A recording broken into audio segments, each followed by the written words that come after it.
So hello again, everyone. Charles Banfield here with another Karate Canucks conversation. And this discussion will be another first for this podcast, in that we have four women with senior black belt ranks that collectively hold approximately 133 years of experience in martial arts training. So I did the math, so just so you know. So like I said, we have four senior ranking women karateka on the podcast today. First, we have Sensei Karen Angelucci, who started her martial arts journey in 2005 and currently holds the rank of Yon-Dan, or fourth degree black belt, and the instructor title of Shihan in Chito-Ryu Karate-Do.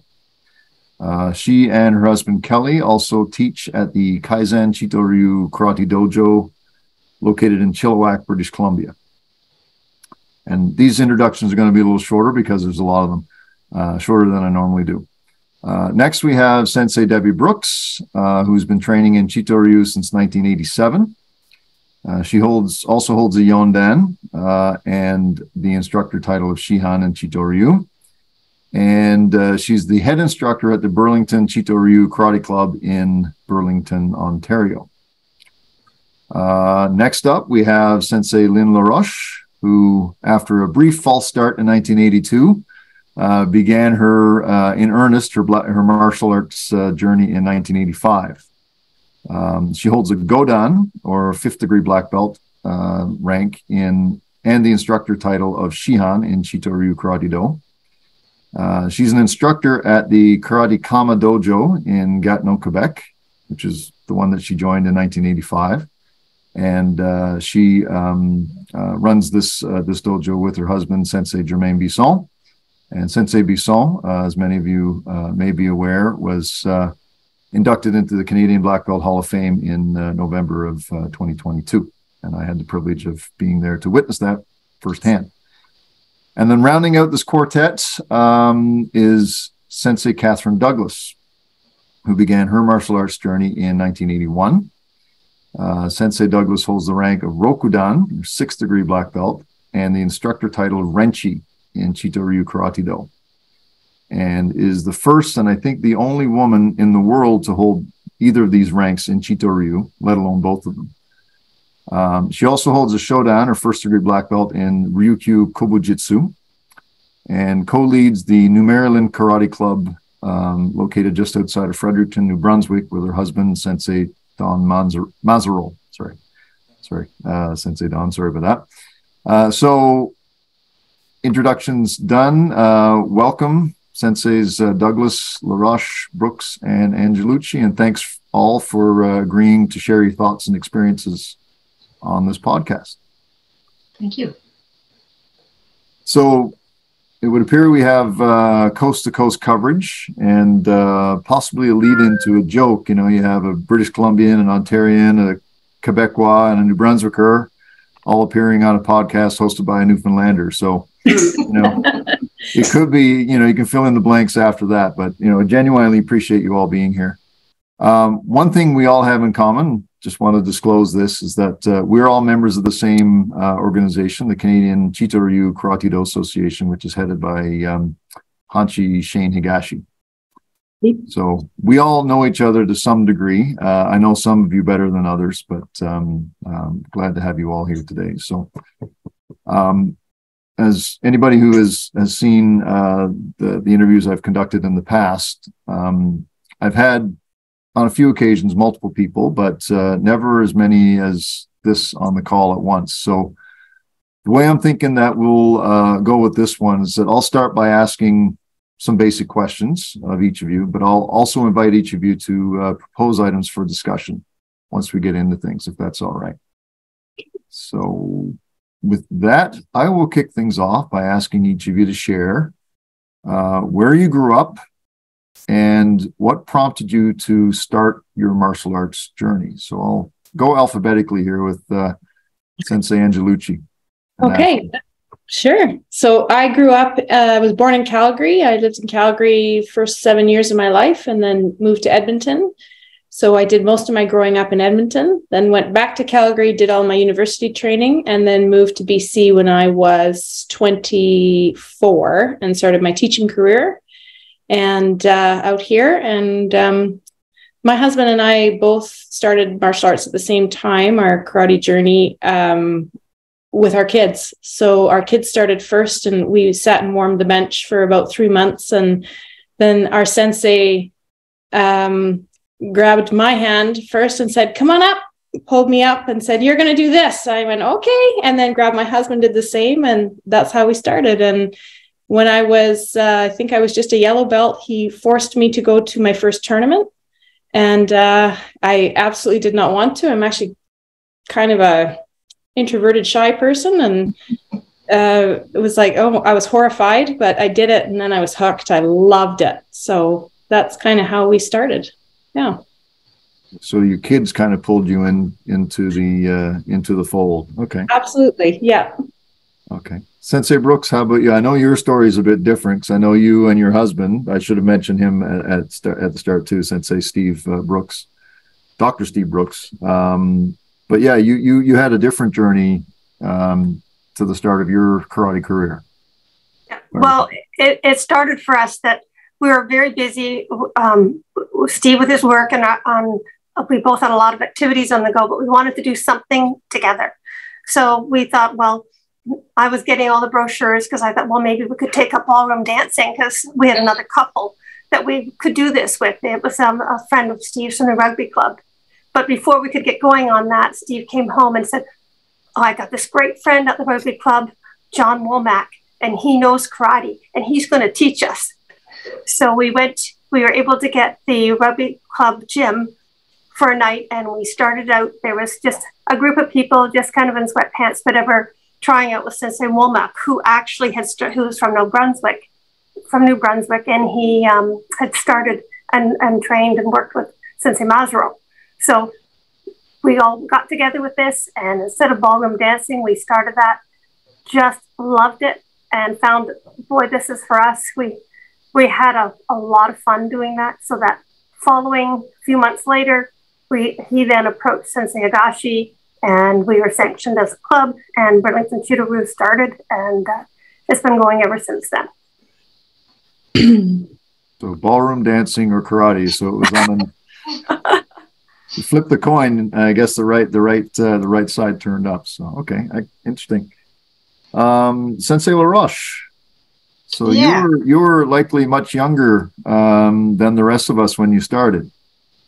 Yep, I was 10 years old, and I started in the area of Elmer, so west of Gatineau. Got to my yellow belt, also took part in a tournament during that short time. We actually went to Brampton, Ontario, and I really loved the competition.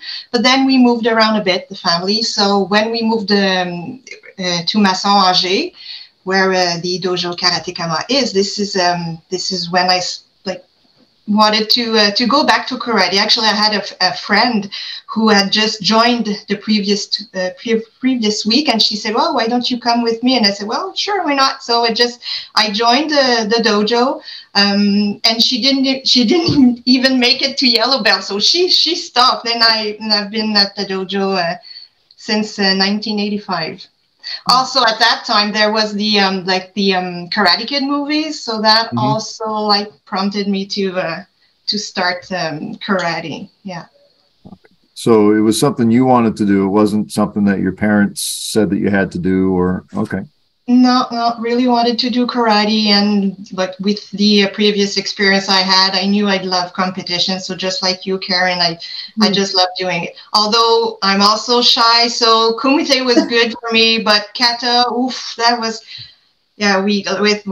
Well, my instructor, it was mandatory for us to do both, but kata, I was always so nervous. Yeah, same. Yeah, so kumite, it's different because you're two-person in the ring, so it's different. I love kumite competition. Yeah. Excellent. Okay, and Sensei Douglas, for you. Yes. Well, I had actually wanted to try judo. I'd wanted to try martial arts for a long time, and I was more interested in judo. But I had a friend at the time who said, "Well, I'm taking karate classes from John Rowan," and so I tried it and really enjoyed it. No, I didn't. I eventually met Dawn through karate, but not at first, not for years and years. I think I was a Nidan by the time, he and I were romantically linked. And that's kind of basically it. It was just something that once I started, it was obviously something that I was fascinated by and grateful for the physical part of it and mental training as well. Okay, so just picking up on something you mentioned there. So what was it that was drawing you to judo? Why was it that you thought you wanted to do that? Because I know that you are big into the equestrian activities. You've been an equestrian for a lot of your life and so on. And I don't know if there's a connection between the two activities or not. Well, there is a connection between my riding and the karate. And as for the judo, it was just something that I was completely ignorant. At that point, karate wasn't, back in that day, karate wasn't as familiar and wasn't as popular as it is now. I just said, well, it's another martial art. I'll try it without any expectations or knowledge of what it was. And with respect to the horseback riding, and actually that's another budo that the Japanese consider that a budo anyway. And it has been a tremendous aid to my ability to ride the horse, and then the sensitivity and balance that it takes to ride what I ride comes back through the karate, for balance, stability, and all those good kind of things. So I'm still riding, still have a horse, and still applying all of what I learned through karate and then karate through my horsemanship. I guess, yeah, I completely blanked on the whole kibadach and the connection to, horse riding and so on there. So, but no, interesting perspective. I've not heard that connection before. I guess, the core strength and the balance. And like you said, the sensitivity would make a lot of sense. So, so while I have Sensei Douglas kind of on point here, and I've gone around the room, if you will, alphabetically. Or no, I didn't do that. I started alphabetically, going around by rank, I should say. I'm going to go back the other way. So you've all talked about why you started. What do you think has kept you involved over the years? So, like I said, there's 133 years between the four of you. So, simplistically, it can be you start out and you have attainable goals and you go towards those goals. And then as you go along, you become more of an addict. So when you finish, I used to compete. So competition is really easy to have goals. That's very, very concrete, very there. And then after that, officiated. And then, so you just kind of carry on. And there's always something that you're reaching for, and always something to learn. So it never becomes like an old dance pattern that you've done the same thing for years and years. Always changing. It's always evolving. So that's what keeps me going. So the challenge is different, even though, like you said, like we do repeat, obviously, the forms, the katas, the kihons, and so on. But I guess there's almost an infinite way to apply them, or infinite way to practice them, or whichever. Is that kind of where you're going with that, or is it? Yes.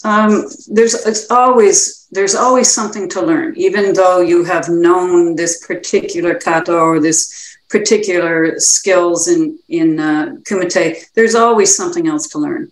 There's always information coming in, and it's when you stop going to clinics and when you stop reaching out for this information that I think you become stale and that it becomes boring. But it's never been boring for me, because we're always reaching for more information and different information, even though your body, I can't do a flying back kick like I used to, that's for sure. But, you celebrate what you can do, and then you celebrate your knowledge so that you can pass it on to other people. Interesting. Okay. Thank you. Sensei Laroche, what about you? What do you think has kept you involved for the years? Aside from your marriage. Yeah, I agree with everything Sensei Douglas says.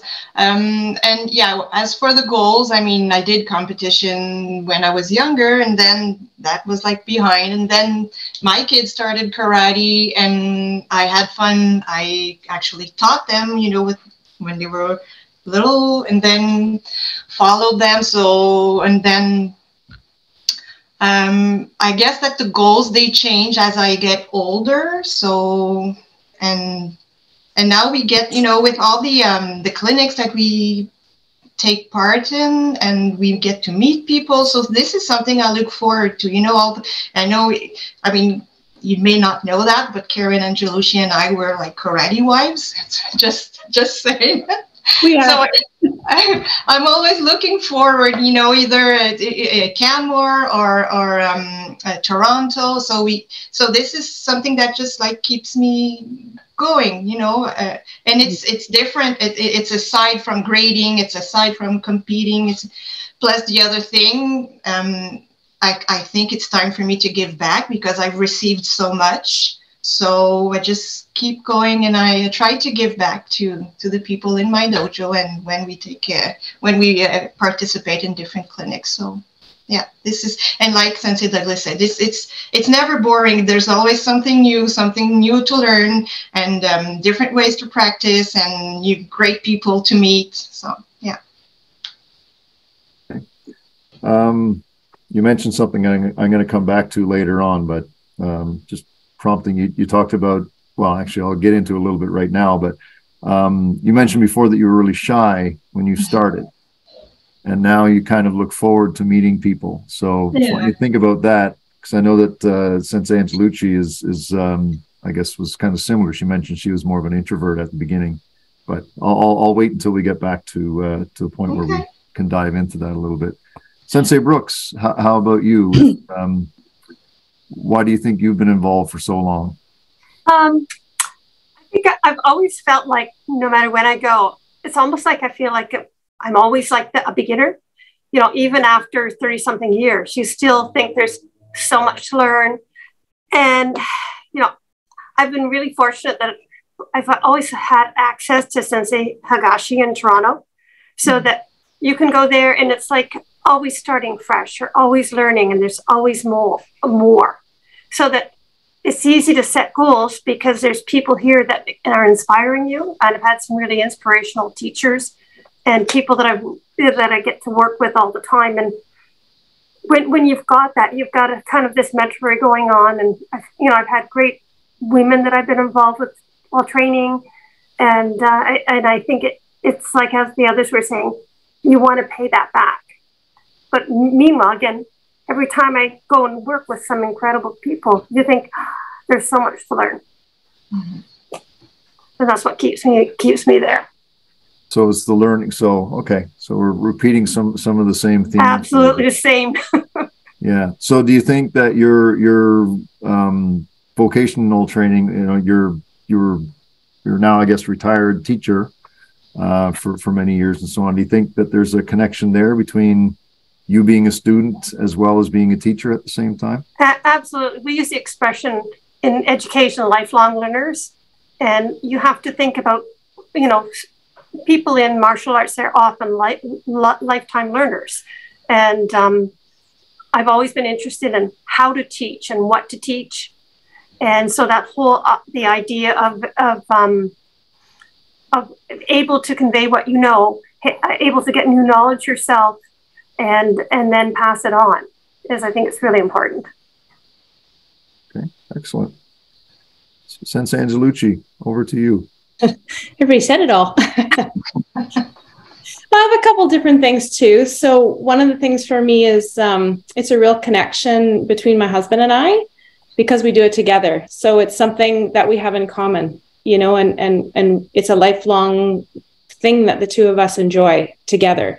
So that's one thing that keeps me going. Another one is I love that it's so intensely mentally challenging as well as physically challenging. And as I age, I really appreciate that aspect of it, that I can keep my body and my mind as strong as possible every year that I get older. And then the third thing for me is that connection with people. Because when we go to clinics and camps, we're all like-minded people. And I don't find that there are any people that I meet that I haven't liked in my karate journey. So that's a big piece of it for me as well. And some really deep connections, like with Sensei Lynn, and and now with our students that we have at our dojo, we're forming some real bonds with some of our families there. So it's that piece of it as well for me. So picking up on the piece that I was bringing up before, that you and Sensei Laroche kind of are similar in that you both see yourselves as shy or introverted and whichever else. I'm also an introvert, but I'm curious, and I have my own I guess experience with this, but I'm wondering if you wouldn't mind sharing, how has this martial arts experience kind of helped you address, not that it's a disability in any way, being an introvert, it's actually empowering in some ways, but do you think that it's had an effect on your introversion or your shyness? I think it's developed my confidence a lot. So I think that certainly is an asset when you're, I think that's probably the biggest piece of it. You feel differently when you put a gi on, Mm-hmm. You stand a little taller. Yeah. So, and Sensei Laroche, you said you didn't mind being in the ring with somebody else as long as it just wasn't you. Right? Yeah. So sharing the space. Yeah. So what about now when you're in the front of the class and everybody's eyes on you? Same. Yeah, I've got to go out of my comfort zone all the time. And when you're training for a grading and Sensei just puts you in front of all the people and it's okay, just execute, do so-and-so kata, and you have to perform. I'm shaking everywhere. Yeah. Yeah. So it hasn't fixed it. But it hasn't fixed it. But the thing is, yes, my confidence has grown and it helped me. And I am shy, but it does not prevent me from doing it anyway. So I just go, but I may look confident, but inside it's all shaking.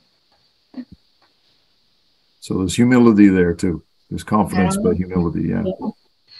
But it's good just to go out of your comfort zone all the time. So, yeah. Yeah, agreed. So, as a follow-up to that question about, what's kept you involved, just dive right into, I guess, the elephant in the room kind of question that we were kind of discussing before we got on to into this interview. Why do you think that so many girls and women don't stick with it? If you look at most dojos now, that especially ones that have kids, at least half, if not more than half of the students in the room are young girls, right? But if you go to, just even looking at our own organization, the vast majority of the senior ranks are men. And I've always wondered why that is. Like I have the male perspective on things as to why I'm, somebody who's in his 50s and still doing this. But I'm curious, not to give anybody's ages away here, but I'm curious about, why do you think that women kind of, or girls and women, I guess, walk away from this? And whoever wants to go first. I have a response to that. Sure. It's something that I've talked about with a few people already. And I think if you look at the higher ranking women, most of us, we do it with our spouses. And I think women have a lot on their plates still in our society, raising children and working and household and so forth. And I think that what happens is, and I know from our male black belts that we have that don't come to clinics and camps, because their families aren't involved, it's really tough for them to take family money and spend it and time on travel and doing, because the clinics and camps and things like that. So I think for women, to take family money and take time away from their families and do that, because it's a huge time commitment. If you're going to be good at it and achieve, ranks, it's a time commitment. You have to do it. You can't just do it willy-nilly. So, I mean, that's what I think part of it is, for sure. Mm-hmm. And anyone else? I guess everybody else here has I was just going to say karate spouse as well, so. My husband's trained with me almost all along. He took a little hiatus at one point for a few years off. But for a number of years, we trained and progressed together. So I think right now he's waiting for hip, so he is not training right now. But I think what happens is that you have to have the support of your family. So he's very supportive of me. Mm-hmm. And he understands the time commitment, and so they get it. So if you're in a situation where your family is not behind what you do, it could be very difficult. So, if not impossible, actually. Yeah. And these ladies are all pointing that out. We have to have some kind of a support system. Picture yourself, for example, a single mother with children. It just is not possible to take the time and the money away. And the other thing is you have to have a burning fire for it in order to reach, our age and stage as well. Mm-hmm. So not only do you need support, but you have to be really, really invested in it, like really an addict. Yeah. Quite frankly. So do you think it's different though with karate than other types of activities like that, maybe would be traditionally female oriented? So things like yoga, things like dance, there would be, group fitness. Anyway, I don't want to seem like I'm stereotyping or anything, but there are activities that do require an investment. Like yoga I brought that one up first because to me it's I've heard it described as a martial art you do on yourself. It's a really tough workout and all that. And some people go deep, into it. Do you think karate is different from other types of activities that women that people would get into? I do think it takes a special person to enjoy kicking, hitting, and punching one another. I do think it's different for sure. Mm-hmm. I think I think there's the martial arts part of it, and then there's also that piece of it where we're very physical with each other. You're taking people to the ground. I don't know that that's for everyone. It's like Catherine Douglas said, you have to be an addict. You have to really enjoy that piece of it. Mm-hmm. Yeah, her word enjoy. I think really it's also too that if you find joy in doing this, like I really find joy in doing karate still. It's something that brings me happiness to be training and to be working out and trying to push myself, even when you've had a little injury or you want to keep going. And, it's when you go to a class, even though you're kind of tired or you don't want to teach and you still go and you do it. But then because you ultimately after, because there's joy in what we do. Mm-hmm. Yeah. So, okay. Just want to dig into this a little bit more. So, the joy aspect, I don't know if that would be unique to karate, right, or any of the martial arts and so on. Sensei Douglas has been a lifelong equestrian, and she obviously has a lot of joy, being around and riding horses and things of that nature. And I know, and not to put you on the spot, but I know that not personal experience, but I know several people that are, that are into riding and that kind of thing, and it is certainly not an inexpensive activity, an inexpensive sport or hobby or whichever to get into. No, I could be driving a sports car for sure, but I'm not. Okay. Yeah. So But yeah, I guess where I want to go with this is we're addressed at the beginning. I mentioned something about how you look at a most dojos and you have a kids class going, and up until they're about their mid-teens or young teens, early teens, it's about 50-50 boys and girls. And then it's, in my own observations anyway, it seems to drop off significantly at about age, I guess, 14, 15, 16 with the girls, but the boys are still going. And, I don't have the experience of growing up as a female. And, I'm always curious as to why there's a sudden change. Is it just the difference between the development between boys and girls, or is it the way that it's presented and taught, or is it a lack of role models? Or I'm curious as to what that is, what the reason would be. I would say that it's not only in karate. My feeling is that all sports, let's say after, like at the end of the senior high, like high school, and then or even a little bit higher, when there are no more physical education classes, many ladies just like stop training altogether. And it's not only in karate. This is what I see here in Quebec. I see that. So my feeling is it's not only for karate. Mm-hmm. Okay.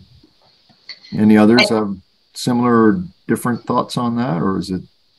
I agree. There is you look at other sports, or even if your example of yoga, how many people stay at the same yoga studio for 3 decades? Mm-hmm. Yeah, I have no idea. Okay. Yeah. You either have that kind of passion and temperament for it, or you don't. Mm-hmm. You're either butterflying around to try something else, which is that's okay. That's okay too. But yeah. And 50%, yeah. But we also have about 50% retention these days. When I started, it was like 1 in 10. And there's much more retention. In fact, in our club, all of our national competitors are all women. So I think that there is something to seeing women as role models now, too. I can assure you that there were no role models for me when I was going through. But these ladies, and maybe that's something I'll give you some names, Charles, because these are fascinating young women, all in their 20s and early 30s, still competing, national level competitors, international, successful, whatever. So they can probably give you a little bit of an insight on some of these things too.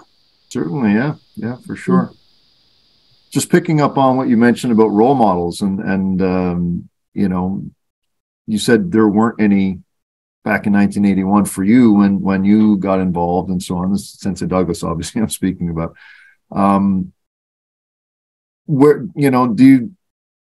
for the rest of you, were there or are there role models that you were trying to emulate? Either you didn't know them, but you kind of discovered them during your journey, or was there anybody that you said, "Oh, I want to be like this person"? Whether it's somebody, a friend, or an acquaintance or a family member that was doing something similar.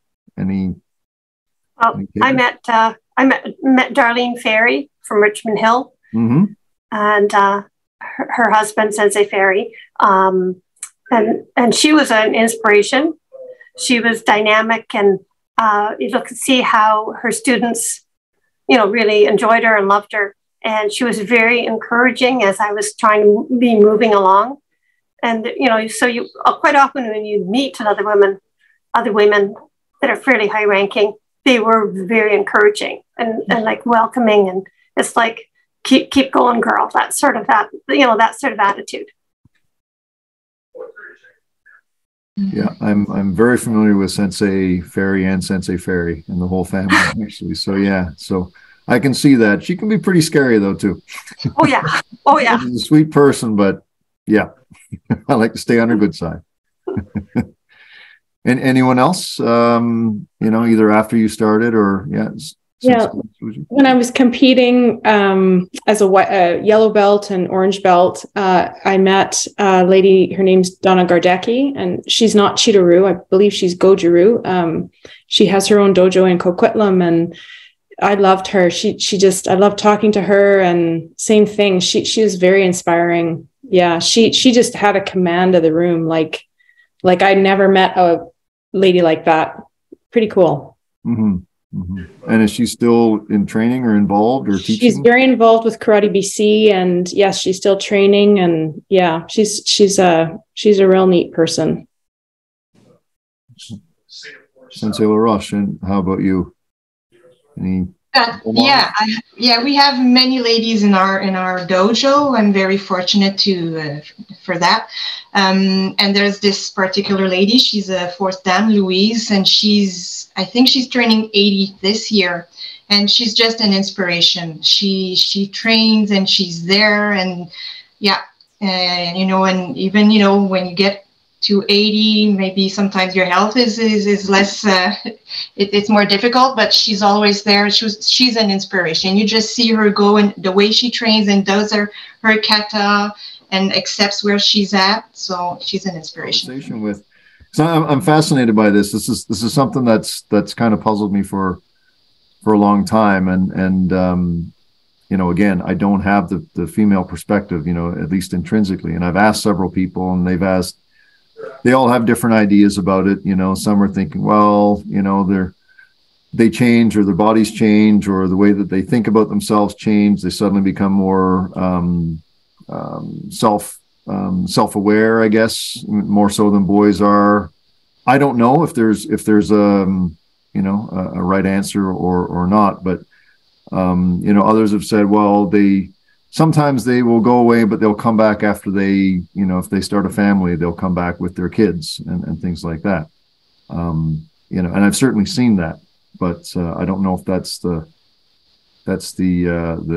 usual way or the standard, because I think both Sensei Brooks and Angelucci, you had your children before you started training. Obviously, Sensei Angelucci did. Angelucci did. Yeah, I was an old lady when I started.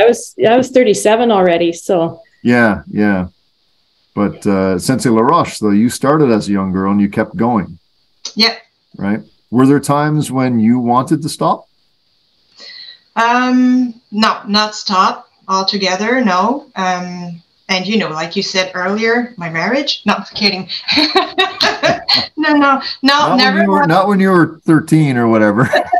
No. I never. No, at that time I wanted to compete, so I was at the dojo all the time. But when we had the kids, then it was just like a little bit slower for me because with all the being at home with them every night, so we'd have to have people come, babysitters for me to go training. And if I didn't have a babysitter, then I would have to go maybe like in morning classes instead of evening classes. So my practice was different when the kids were younger, but as they grew and, became teenagers, I could just go back to my usual training sessions. Mm-hmm. Never wanted to stop. Never wanted to stop. Okay. All right. Sensei Brooks, your girls were how old when you were training? Were they already in their teens, or were they about 2 and 5? Oh, okay. Like just almost 3 or whatever. So they were quite young, and so it was getting the babysitter. It was the night out, and then the mothers helped with the babysitting as well.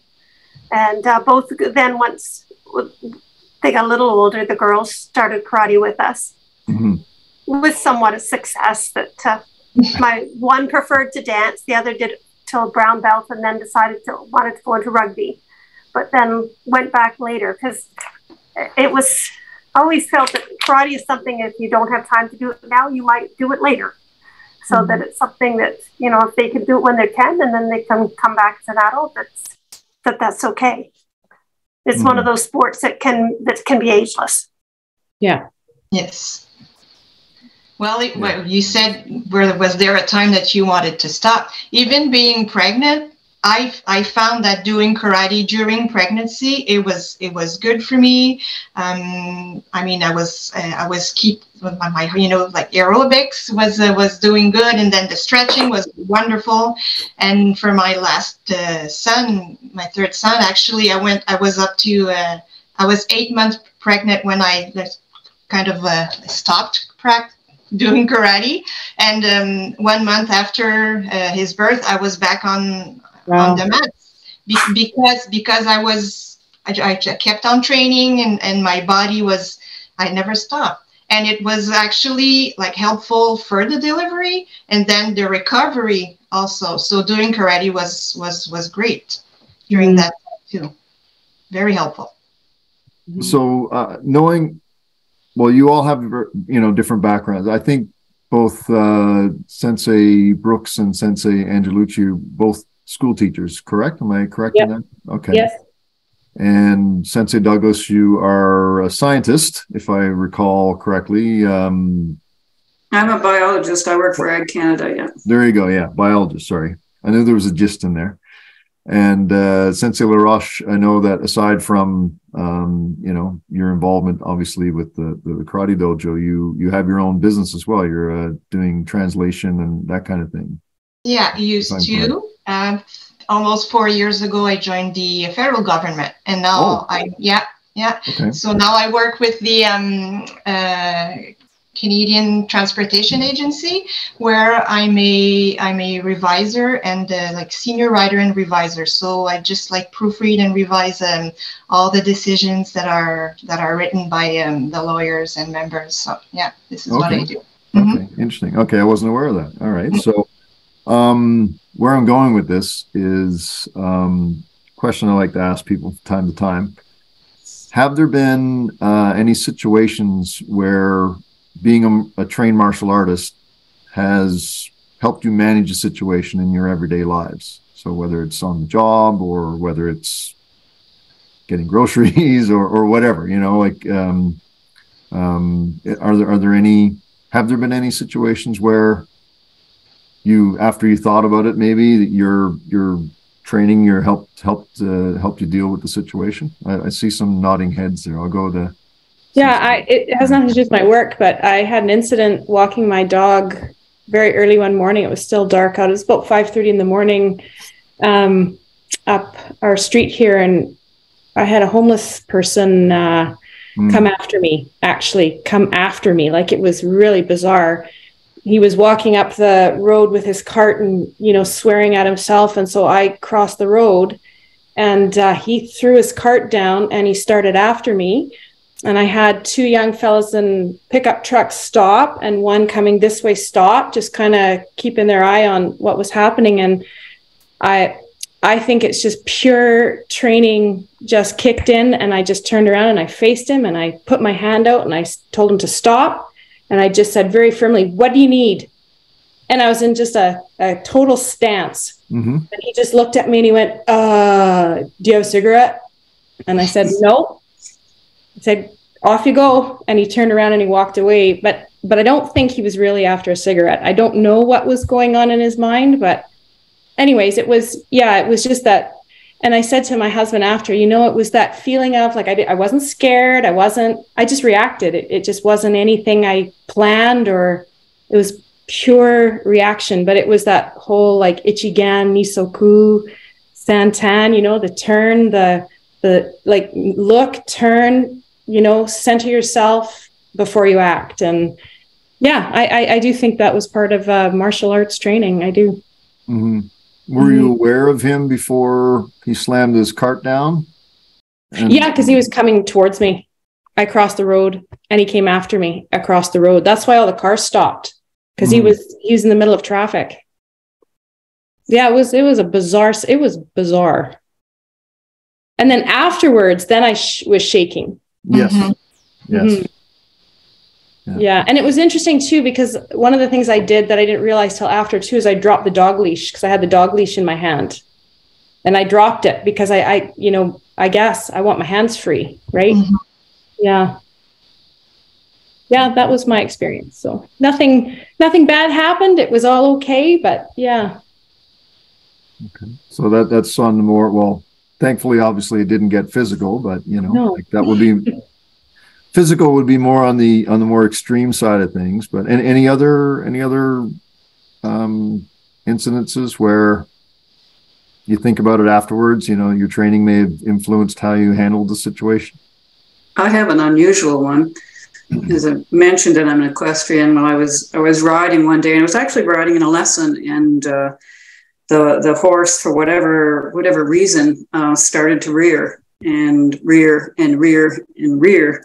And then as he came up over backwards, I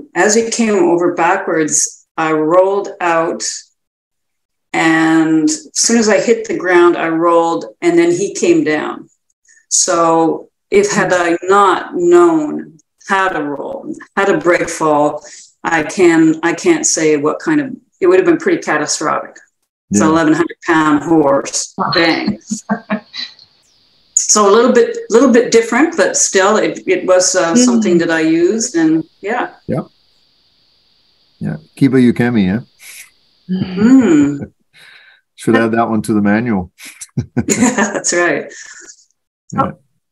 I have one similar to Sensei Douglas. My husband and I ride motorcycles, so we each have our own Harley. And I had an episode where we were down in Florida for Bike Week, and we trailered our bikes down, and I was riding along, and on a new bike, of course, and a truck came on, and he hit me, a pickup truck, and I was in my lane. I was exactly where I was supposed to be. I saw him coming at me. I kind of pulled away, but he had already come, and I thought he'd already seen me, but he came in and he hit me. So it was like he was kind of forcing me off the road, but he did hit me. I went into the windshield, which it pops off. But then, like Sensei, I rolled into the ditch, and then I was sitting there after doing the roll, and I'm thinking I would never have been able to do that if I hadn't had all the karate training I did. And I was just sitting there thinking how lucky I was to be able to be sitting there and thinking I'm okay. I was very bruised and a sore ankle, but I was very lucky because there I was sitting off the side of the road. The bike was totaled. It was a write-off. Mm-hmm. And, it was just like, I'm thinking, okay, these things happen. And I didn't start to ride till I was 50 years old. Mm-hmm. So this was, I'd had, well over 10 years experience when it happened, but it was still, it's kind of a shock. And I'm thinking, this is, not only does karate give you confidence in other things that you do, but also it gives you some skills that you can always fall back on. Wow. Yeah. And in those three situations that have been brought up, were you conscious of the thought process of what you were doing, like the rolling out or the turning and facing, or was it just an instinct at that point? Instinct. You don't have time to think. Mm-hmm. Yeah, interesting. Sensei Laroche, anything to add there? I've had a situation, but it wasn't like threatening. Mm-hmm. Sorry. Yeah. We were vacationing in the south, and I was going to the pool, and those guys that are there to I think they're called geos. I'm not sure, but they're for the animation team. So this guy, he comes to me and he pulls my arm, and he says, come in the pool, because the ladies were there dancing or doing aerobics. I don't know, but I didn't want to go into the pool. And so he tells me, come to the pool. And I say, no, I don't want to go. And he tells me, I didn't ask you what you wanted to do. You just come. But because he was holding my arm crossed, I had my other arm free. So what I did is I did like Enshio number 12 right on the pressure points, and you saw his knees. I just buckle a bit, and then he let me go, obviously, but I didn't need to do anything else. He wasn't threatening me. I know that there were so many people, so I wasn't going to hit him. Just So nobody saw anything, but he felt it, and he released me. And then I was going around the pool, and then he followed me, and all the way he was saying, "I'm so sorry, I'm sorry, I'm sorry." So I guess he really was sorry, but he just knew that you can't just pull someone and bring her into the pool. I didn't want to go and just don't do that. So yeah. But at that time, I guess I didn't think about it either. It just went like this arm was free, so I just went, and he understood. Yeah.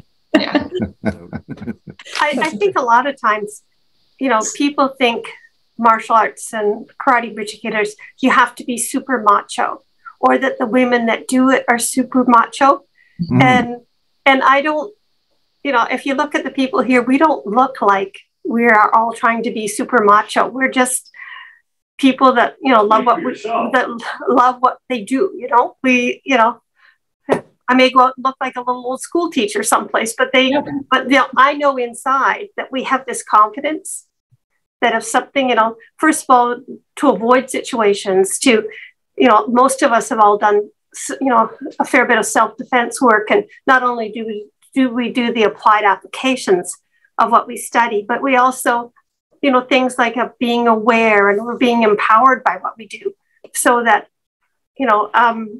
some martial artists have had all kinds of places where they've been challenged or got into fights, whatever. And, that just doesn't necessarily happen to women in the same extent, because we've already maybe learned to avoid situations where we'd be at risk, like Karen turning around, confronting, but still avoiding it by what she did. And I think that that still does what we've internalized so much of what we've learned, that we don't have to be putting on, you get a confidence instead of just like what I'd call a machoism sort of. It's an internal confidence.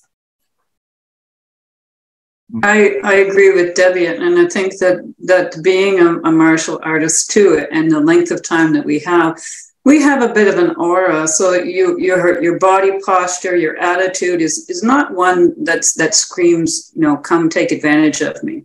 Right. So it's how you carry yourself. And it comes from inside. It's not a performance. Absolutely. She say, yeah.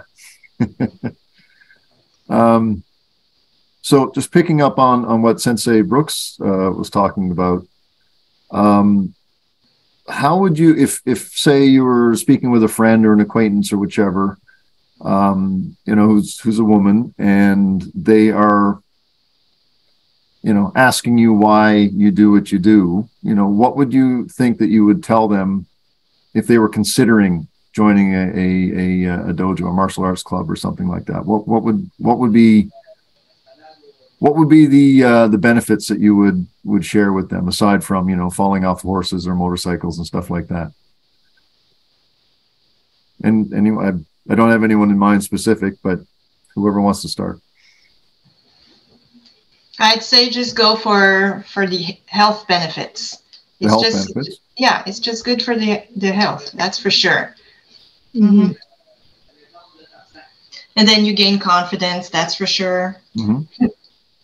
Yeah, and it's good for the memory too, because when all we need to learn, all those katas, goshinjutsus, and concepts, so it's good. And this is also why I keep doing it, because I don't want to lose it. As we get older, I just don't want to lose it. And yeah, so it's good for the memory also. Okay. One of the things I liked when we were doing it with our kids, and I was a teacher at the time, full-time, kindergarten, grade 1, is it was an hour and a half of time that I couldn't think of anything else. It was, you were in the moment, because if you didn't, you wouldn't learn, like you can't possibly learn it. So we run family classes, and it's one of the things we notice with the moms, they don't even pay attention to their kids. The kids, it's like they don't exist because the kids are doing something different than they are. So yeah, that would be one of the things I'd say. If you want to learn to be in the moment, it's a great way to do it, because you have to. It's a great stress release too, because that's one of the things I've said. If you've had a lot of stress, you go there and you empty your mind. Your mind is empty.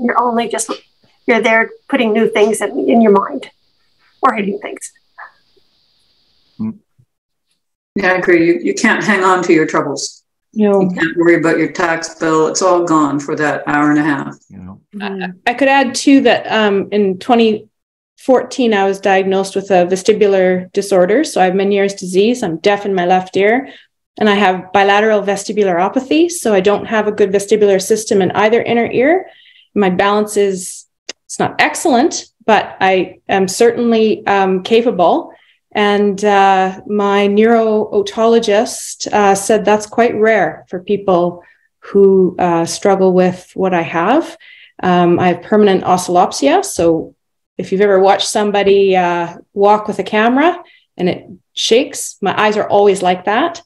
But karate has really helped me learn to compensate my balance and my ability to move and navigate the world. So I saw a neurophysiologist, and his thing with me was, when I was diagnosed, he said, I don't know. And it was a crushing diagnosis. It's a scary one. And he said, I don't know what the future holds. It's different for every person. But he said, I know this, if you don't move, you won't be well. Mm-hmm. So I took that advice, and it's like, yeah, we move. Like, we do our karate 3 days a week. We do our weight training 3 days a week. So I keep my vision and my proprioception really strong, and because that's your other vestibular parts of your body, right? So anyways, it's just another thing I would tell people that, because because people will often say, oh, I have this ailment or that, I can't. It's like, no, you can. You can. You just have to work around those things. Like, you have that 80-year-old person at your dojo, right? Mm-hmm. She has to work around the fact she's 80, but she can do it. Absolutely. It's for everybody. Yeah, I think that that's one of the things that I think we all have, the challenges of how we're adapting our traditional karate to be able to make it something that we can still do no matter what, or without, with aging parts and bad knees or replacements or whatever. What you have to look at, not what you can't do, you have to look at what you can do. Yeah.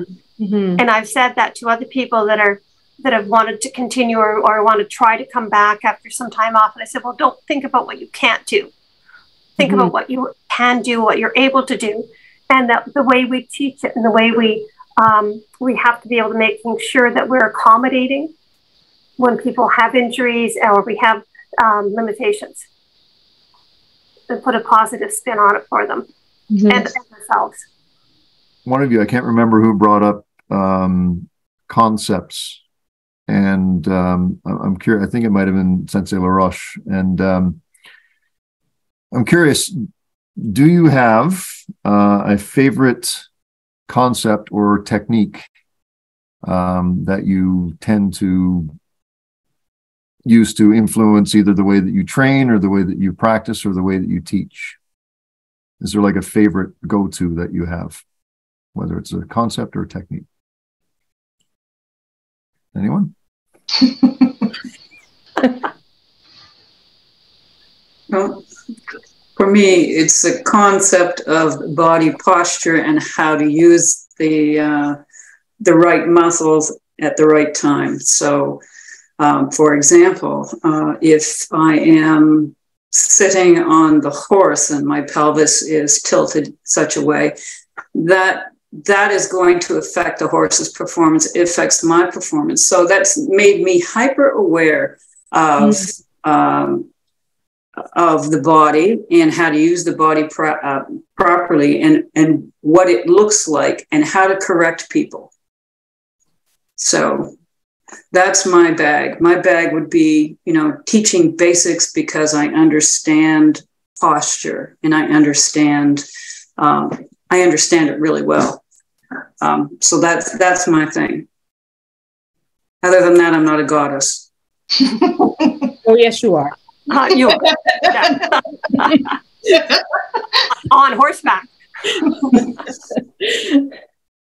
I find that the breath and the breathing is something I try to get people to do, especially adults when they come in right away, to use their breath in a positive way and to help them develop that awareness as early as possible.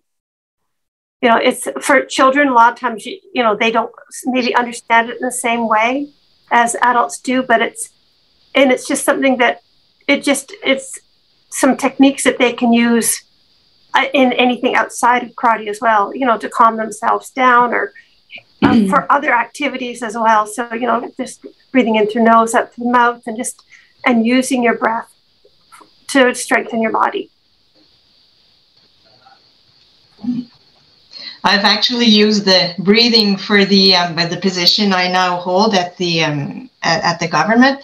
For the interview, I was so nervous, but I did some breathing exercises before the interview, so it was very, very helpful.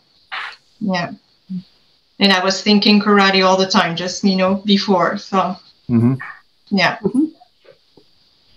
So, and for me, I really like Shisei, posture, attitude, demeanor. I think I teach new teachers about that, because especially as kindergarten, grade 1, they'll eat you alive, man.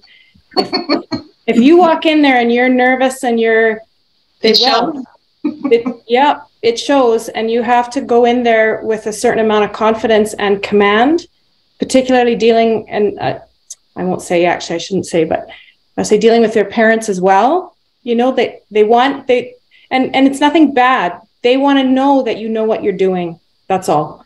And sometimes even when you feel like you don't know what you're doing, you act like you know what you're doing, right? Like, you know, because you have to instill that confidence in them, the children as well as their parents. And so for me, that's been a big lifesaver in my career, I think, too. Well, that's like with me with the last 20 years that I taught. I was a elementary music teacher. So for me, the breathing, that was, you know, that's so important when they're playing instruments or when they're singing, particularly with the singing. That so again, these are things that carry through life in so many different ways. Yeah, Sensei Angelucci, I've seen a photo of you with a shinai looking very confident. Did you have one for the classroom too, or no? I do. You do? I do. That's what I was wondering. I walk around. The kids love it too. Oh yeah, so you just tap them or tap something with it. No. You don't touch them, I guess. No, but don't touch them. No. The threat of it is there. Yeah. No, it's not even that. It's not even that. It like I said, it's like when you wear a gi, you stand a little bit taller. It's the same feeling, right? Like it's just a matter. I usually have it beside my story chair, and sometimes I just hold it. You know, just like in that picture, and it just does something. It does something to me, which in turn does something to them, right? Yeah. It's an energy that you pass. Okay, here's one of my favorite questions then. What does a black belt mean to you? Having a black belt, what does that mean? It means you're trainable. Trainable. Trainable? Beginning. Okay. So that's a Shodan, okay. So what about a Rokudan? What does that mean to you? Addicted. Addicted? Sure. Yeah. The question usually when I ask this, it's focused on the Shodan, and yeah, a lot of the answers are similar to what you just said. You know, you're trainable. Any other thoughts from? Well, for me, I mean, the black belt, as in Shodan, was a goal. You know, just being a black belt, being a member of the Black Belt Club. It was a goal. And once you reach the goal, did your idea of that change? Then you learn that you know nothing. Then you've got to go on. You've got to go on. Yeah. Yeah.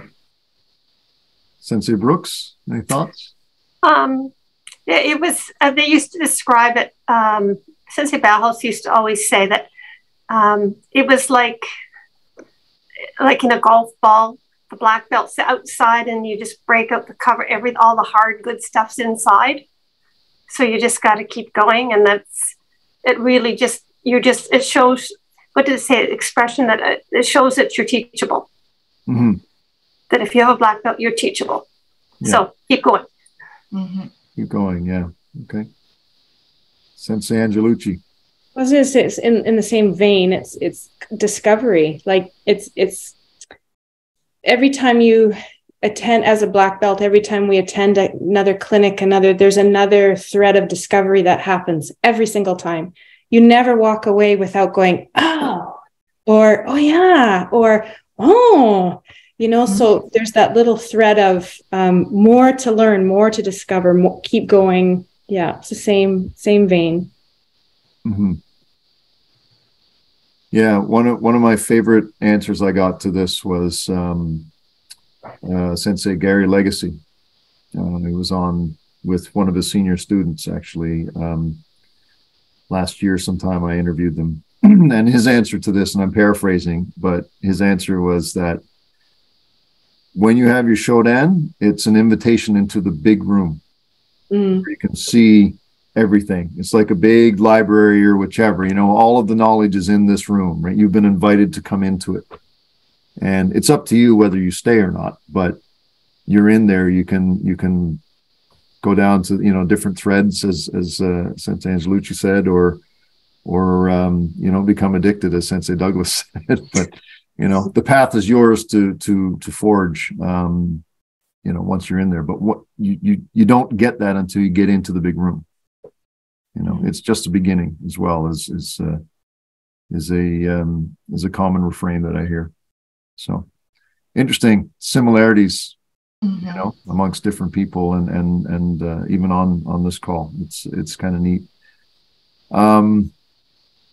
Speaking of black belts and Shodans and so on, what do you think would be either your proudest martial arts moment or achievement, or your most prominent kind of epiphany or eureka moment that you've had? And it doesn't have to be about yourself. It can be, a proud moment, one of your students or somebody in your family or whichever, like, I don't want to keep it all on yourselves, but any thoughts on that?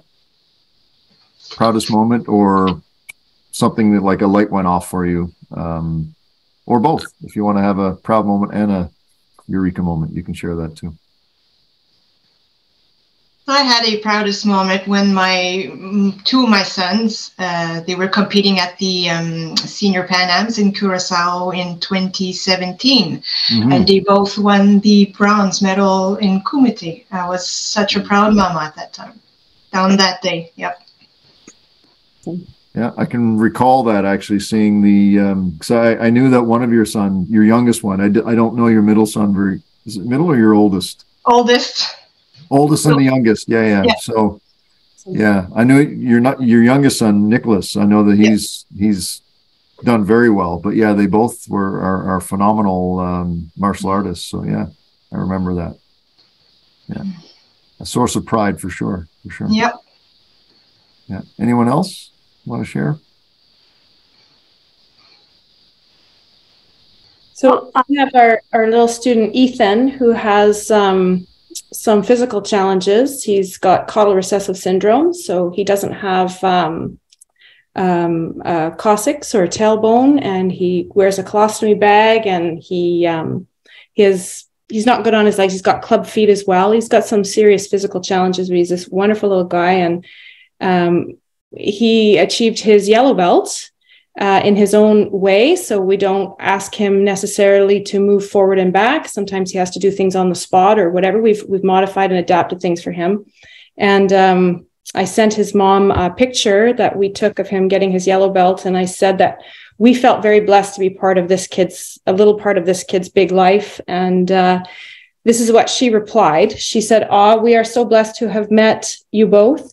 It's so hard to find places that are inclusive for Ethan, and you both have surpassed anything we could ever have hoped for.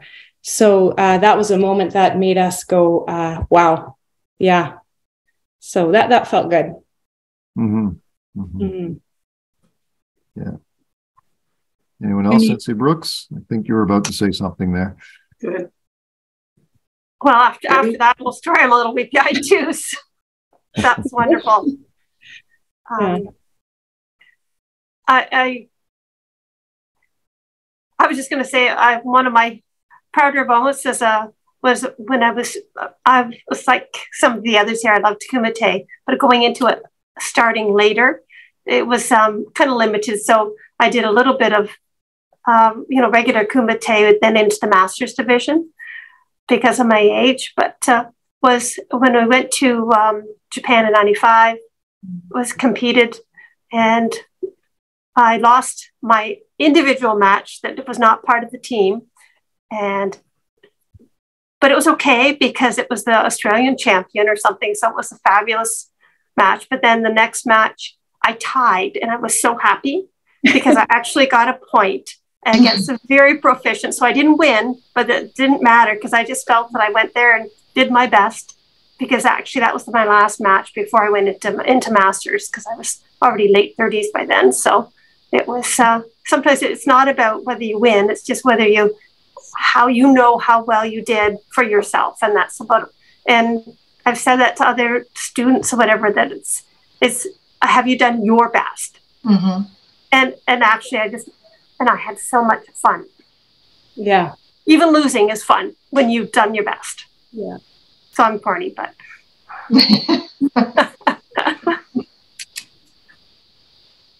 Perspective. Sensei Douglas, how about you? I think, like the other ladies, anytime that we help somebody achieve their goals is a great thing, whether it's a junior black belt or whether it's somebody who's in their 60s and is going for their black belt, or just, that kind of thing. Just helping your student achieve their goals is very rewarding. So no individual items or individual things pop up? There's been a river of students. Okay. Oh, yeah. So, and I've been happy for each one of them. And I don't have any in particular. They all take a little piece of your heart. Yeah. Yeah. They do. Yeah. So the flip side of the question then was, or do you have any prominent eureka moments, like little instances where a light bulb went off and suddenly you're like, oh, I get it now. I understand it. Any of those that come to mind for any of you? I have them every time I go to a clinic, and I can't, I can't really take one.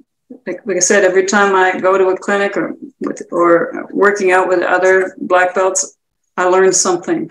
I add something to my repertoire. That's what keeps me going. But I can't say that it was eureka. Well, everybody expresses it differently, but sure. Yeah. I had one that I probably Renshi Murray Sutherland, who's trained over 50 years, is one of the Sensei's original students. He teaches at our club and comes out to us when he can, because he also lives in Burlington. And he's done with us some things he's picked up that from kind of coming from Qigong. And so he's taught us a lot of the movements. And so a lot of, the applications are, it's martial arts. It's all breathing. It's all energy and using your chi. And when you get doing some of the movements, he was teaching us these movements, when you can actually sort of, that eureka moment is when you feel the energy, like you're feeling your own chi and that kind of the power from the movement you're doing. And that was, he's done over the years, or he's been coming up to Burlington for over 35 years. So we've been very lucky to be able to have someone with that kind of knowledge. Mm-hmm. And then you're working with him and you're like, oh, this is it. I can feel it. I just had one moment there. It was at a clinic recently with Sensei Bisson, and he had said something that made me go, oh yeah. And it was, he said that because sometimes we get, there's been frustration expressed that this sensei shows me something this way and this sensei shows me something this way, and which way is it? And he said, well, he gets around that by saying, this sensei showed me this application this way on this date, and this one showed me this application this way on this date, and none of them are wrong. They're all just their take on that application or their way of doing things. And it's like, oh yeah, there's more than one way to do things. That was kind of a big moment for me. There's more than one way to do it. Yeah, right. Yeah. Yeah. Yeah. That was a big one for me too, because I'm a details person. I'm a stickler. I want to do it right, you know. Same. And, yeah. What's right for me is not necessarily going to be right for you or somebody else, right? But yeah, and then what he said was, know what's the shoe, and then take what those other people teach you, and you know, embrace that too. But know what's shoe for that that one thing, right? Mm-hmm. So that was a big aha for me. You were saying, you know, about the book. During clinics, when we have breaks or at the end, I actually go into my book and write down what particular sensei said for a particular technique or concept, because I find that this is like a library, so it's more knowledge for me. And like you said, that person does it this way and this person does it that way, and it's all good. So I just want to keep that knowledge. And also karate is always evolving. Mm-hmm. So maybe last year we do a particular technique this way, but let's say 6 months or a year later, we'll do it, you know, just something a little bit different. But then I just I write the dates in my book next to the particular kata or goshinjutsu, and this is how I just know who said what and when and where we're at. And sometimes you just see that it's evolving, but we go back to something that we did this way previously, and then it's just different. So here's a question I always find the answer to be interesting, how people approach it. And this is a two-part question, and you can choose to answer one or both parts. It's up to you. So the question is, thinking back, I guess, over your martial arts journey, if you could do it all over again, is there anything that you would do differently? Or what do you know now that you wish you knew sooner, wish that you knew earlier? Okay, so if there's anything that you would do differently, anything that you would change throughout your career, or is there anything that you know now that you wish you had known beforehand? I'm going to start with Sensei Douglas on this one. Oh boy.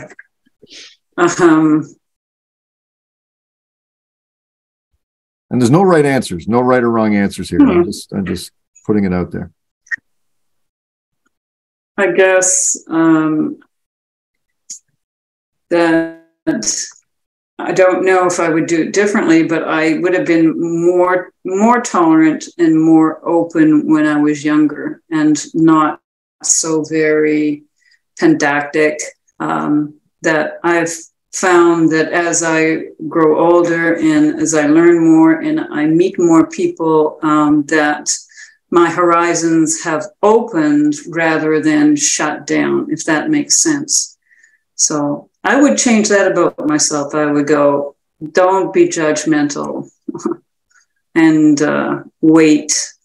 And that would have been, you know, better in some circumstances, I'm sure. Yeah.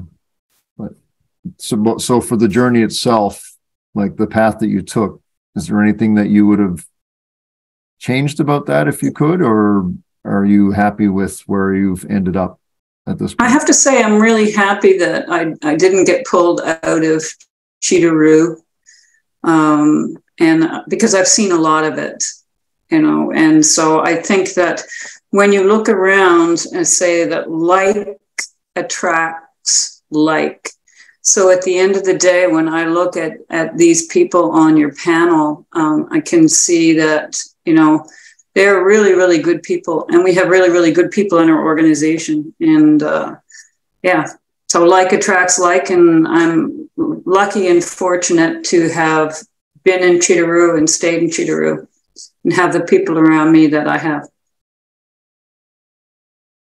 Right. Thank you. Sensei Laroche. I love your answer, Sensei Douglas. The choices I've made, I think I do the same, so I wouldn't change anything. I like how you think, Sensei Douglas, as in it makes me think that I always want to have that Shoshin attitude. Just go back to being, like a white belt, being open, being humble, being open to learn more, even if I think I know something and somebody comes to me and wants to teach it to me a different way or something like that. So I think that this will make me a better karate artist if I am open to that. Yeah, but I am where I'm now because of the sum of all the choices I've made. So I guess that I'm okay with that. Excellent. Sensei Brooks, same question. I think there's nothing I really would have changed because I really enjoyed being able to take this journey with my husband as well, to be able to be training together. And I think that if anything different, what I really just, at this point, I really, especially because of my age and how long I've been in this, really, I just kind of want to train. That, I've heard the expression, just shut up and train, not getting caught up in, over worrying about this and that, about what you're doing, and just keeping that whole enjoyment of it and not overanalyzing, and just enjoy karate and because I love Chito-Ryu Karate and I've enjoyed training with the people that I train with. That's really let's just keep going forward and doing what you love. Okay. Mm-hmm. And to round it out, Sensei Angelucci, your thoughts? Same. You were all such great responses. Ditto. The only thing I would say for myself and my husband would echo the sentiment is we wished we would have started much younger. We do. Just for the simple fact of the way that our bodies, we see when people have started from a very young age, their bodies are a little different as they get older. They're just, they move a little differently than starting at an older age. So that would be the only thing, is other than, the same as what you've all expressed, just starting younger. Yeah. Not waiting till we were almost 40. As I said, I think before we started, I was really looking forward to this discussion and getting a different perspective than the typical perspective that I get, from my fellow males. And, I've learned a few things. Actually, it's made me think differently about my approach, perhaps as a, not just a student and a practitioner, but also as a teacher. So I appreciate that insight from each of you. One thing that came up, I guess, during the conversation is, discussion around role models and how, there weren't a lot of, I guess, role models for young girls, back in the 80s and so on that were martial artists and that. But, if anybody who's watching this is considering, regardless of gender, considering, joining a martial art or whichever, I would argue that there are 4 role models here that I think you could look to. So really appreciate you sharing your time and your wisdom and your experiences. And I really enjoyed speaking with you, and I look forward to seeing you hopefully in 3D at some point this year. Yeah. In some cases, again, I've seen 2 of you live and in person. And hopefully I'll see the other 2 hopefully soon. So, but with that, I just want to say again, thank you all very, very much for your time. And hopefully, those who watch this will get some really good nuggets of wisdom out of it too. So thank you. Thank you for the opportunity. Yeah. Thank you, Charles. Thank you for supporting us.